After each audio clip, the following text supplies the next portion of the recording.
Hey family, welcome back to Imani Invests. It is 3:47 a.m. You wake up before the alarm, and your hand is already reaching for that phone on the nightstand. The blue light hits your face as you thumb into your banking app, watching that little wheel spin for half a second. You see the number, and it's exactly what you thought it would be, because you checked it at lunch, at 9 p.m., and right before you closed your eyes. You haven't moved a dollar. You just needed to make sure the dollars hadn't moved either. Meanwhile, somewhere out there, another woman your age hasn't opened her bank app in 3 weeks. She couldn't tell you her balance within $1,000 if her life depended on it. She sleeps through the night like it's a civil right. The only thing separating those two lives is a number in a savings account. Today, we are going to walk through that number, from 0 all the way past 3 million. And I'm going to show you exactly how the game changes at every level.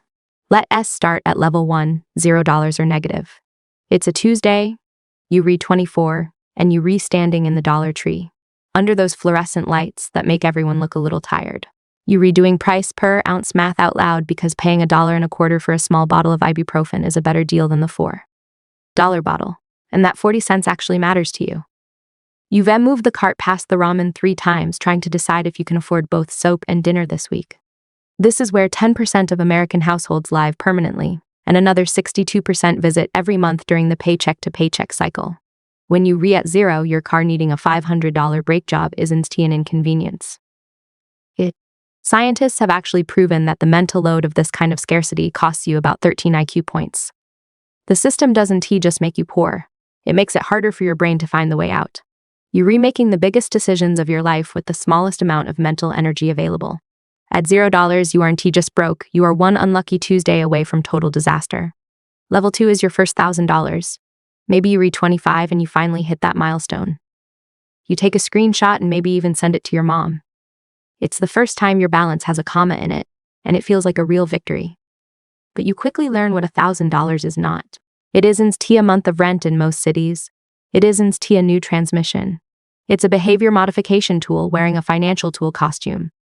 It exists to keep you from losing heart when life breaks something. You might still have a sarcastic screenshot on your fridge when the water heater dies and you back to 0.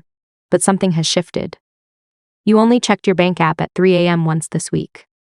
The panic is getting quieter. You haven't escaped the struggle yet, but you've learned that saving is a skill, and that skill is starting to stick. By level 3, you've hit $10,000. Maybe you're 28 now, and you've spent 4 years picking up extra shifts and packing that same $7 lunch every single day.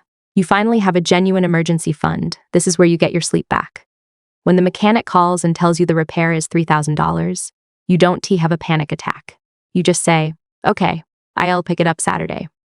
You've reached a point where you have about 3 months of expenses banked. If you lost your job, you have runway to actually look for a new one instead of panic, applying to anything with a paycheck. But this is also the most dangerous level because it's where most people quit. The raises start coming in, the lifestyle creep starts calling your name, and suddenly you've had $12,000 in savings for 4 years straight. And you can figure out why you aren't moving forward. Level 4 is $5,000. You're in your early 30s. You've got a couple of raises, and you finally bought a nice couch. But you felt guilty about it. That couch guilt is actually a superpower. It asks that voice from your $0 era reminding you to stay focused. At this level, you're in the room with your boss, and your palms aren't sweating, because you know you have 8 months of runway. You have the power to walk away if things go sideways. The sneaky trap here is Instagram envy. You're statistically doing great for your age, but your feed is showing you the top 5% who have millions. If you let that envy win, you dismantle everything you've built. You have to keep that couch guilt and keep pushing. Level 5 is the $100,000 threshold. This is the magic number, as the late Charlie Munger said.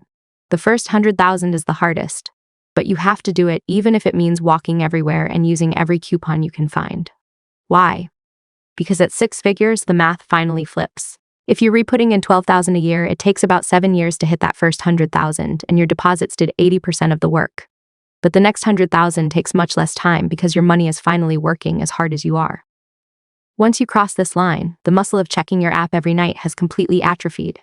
You've moved from surviving to building a legacy. Level 6 is $250,000. By your early 40s, this is what we call coast fire. If you never added another penny and just let it grow at a normal rate, that account would turn into over $1 million by the time you retire. You no longer have to save every extra cent. you can choose to travel or take a career risk. But I want you to be careful. I've seen couples making nearly $300,000 a year who only have $2,000 in savings because they are performing a version of wealth instead of actually owning it. Income alone will not save you. There is no salary high enough to fix a spending problem. The sisters who reach this tier and stay here are the ones who kept their discipline even when the checks got bigger. By level 7, you've reached $500,000. You're in your late 40s and you've hit a point that the median American never reaches. You stop checking your portfolio every day because a 3% market swing is $15,000. More than you used to save in an entire year. The numbers are no longer about your behavior.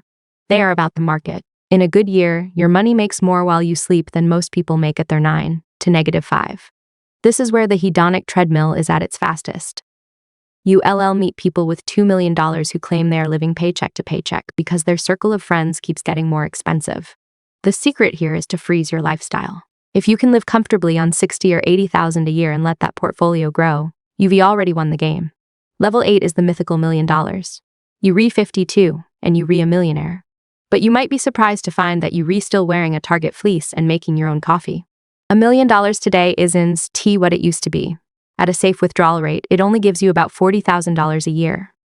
That's why I love the story of Ronald Read, the janitor who lived a simple life and died with $8 million in dividend stocks. He didn't look like a millionaire, but he left millions to his local library and hospital.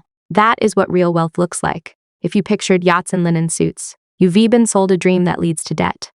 True wealth is often invisible. Finally, we hit level 9, $3 million and up. This is generational wealth.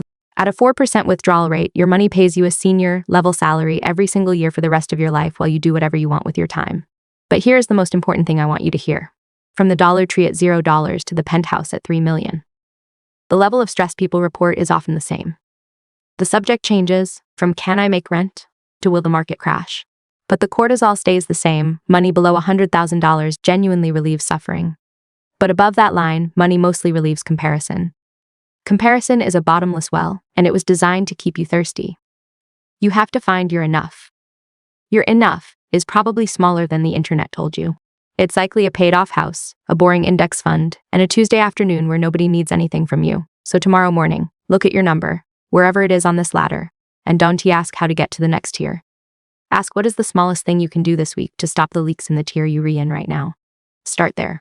The math will do the rest. This is Imani reminding you that wealth is built step by step, and your peace of mind is the greatest asset you own. If this blessed you today, hit that like button and subscribe to the Imani Invests family. Let's build this legacy together. I'll see you in the next one.